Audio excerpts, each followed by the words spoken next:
बिस्मिल्लाहिर्रहमानिर्रहीम। अस्सलाम वालेकुम। मोहम्मद बाकर आपकी खिदमत में हाजिर है। आप देख रहे हैं हमारा यूट्यूब चैनल थल फूड सीक्रेट। और आज जो मैं रेसिपी लेकर हाजिर हूँ वो शिकार के गोश्त की रेसिपी लेकर हाजिर हूँ। आज हमने फाख्ता का शिकार किया था तो मैंने चाहा कि आप दोस्तों से भी शेयर कर लूँ ये फाख्ता के गोश्त की कढ़ाई कैसे बनाई जाती है और ये बनाने के लिए हमें किन किन चीज़ों की ज़रूरत होती है। वीडियो शुरू करने से पहले अगर आपने अभी तक हमारा चैनल सब्सक्राइब नहीं किया तो हमारे चैनल को सब्सक्राइब करें। अगर आप हमारी वीडियो को फेसबुक पेज से देख रहे हैं तो हमारे पेज को फॉलो करें। वीडियो को मुकम्मल वॉच करें, इंशाल्लाह बड़ा मज़ा आएगा। फाख्ता का गोश्त मैंने बारीक बारीक कटवा लिया है, ये देखें। अब इसे कढ़ाई में शामिल कर लेंगे। बिस्मिल्लाहिर्रहमानिर्रहीम।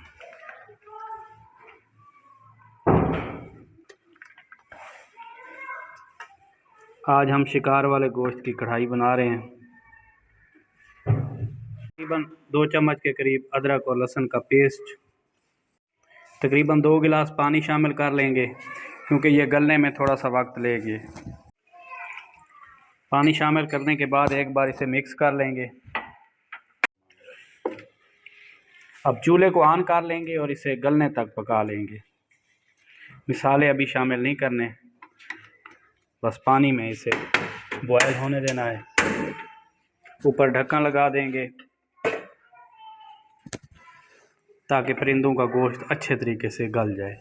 से फाख्ता के गोश्त को पकते हुए 8-10 मिनट का टाइम हो चुका है।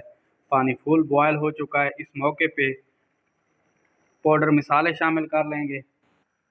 आप पाउडर मसाले शुरू में भी शामिल कर सकते हैं, लेकिन मैंने शुरू में शामिल नहीं किए। इस मौके पे आके जब गोश्त हमारा अच्छे तरीके से बॉयल हो जाए तब पाउडर मसाले 1 चम्मच कूटी हुई लाल मिर्च, आधा चम्मच से कुछ ज़्यादा हल्दी पाउडर, 1 चम्मच खुश्क धनिया पाउडर, आधा चम्मच के करीब नमक और थोड़ा सा ज़ीरा।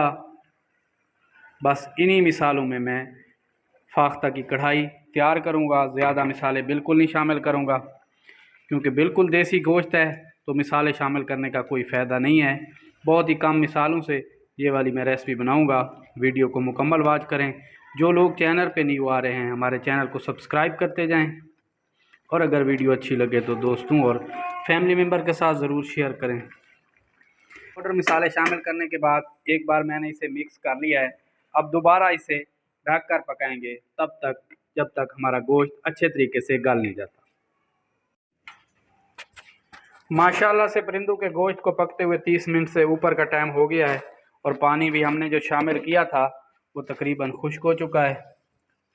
पानी को मुकम्मल ड्राई होने देंगे। एक बार चेक कर लेंगे, अगर तो परिंदों का गोश्त गल गया होगा तो ठीक है, नहीं तो पानी और भी शामिल कर सकते हैं।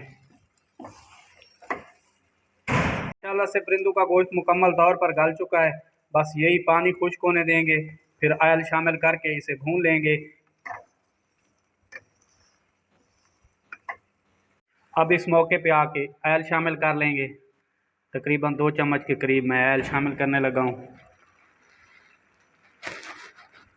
ऑयल शामिल करने के बाद तकरीबन 10 से 15 मिनट इसे अच्छे तरीके से भूनते हुए पकाएंगे। मज़ीद मिसाले मैं शामिल नहीं करूँगा और ना ही पिसा हुआ गरम मसाला शामिल करूँगा।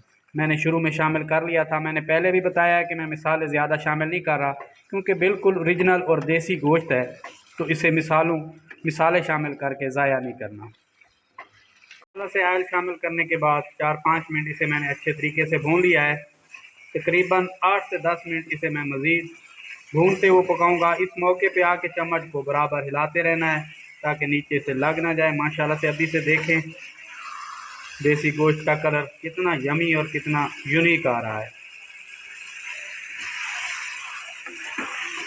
से फाख्ता का गोश्त मैंने मुकम्मल तौर पर भून लिया है। माशाल्लाह से देखें फाख्ता के गोश्त की कढ़ाई हमारी भूनकर तैयार हो चुकी है। अगर आप चाहें तो इस मौके पे हरा धनिया और हरी मिर्चें शामिल कर सकते हैं, लेकिन मैं इसमें बिल्कुल हरा धनिया शामिल नहीं करूँगा। माशाल्लाह से देखें कितना यमी लग रहा है।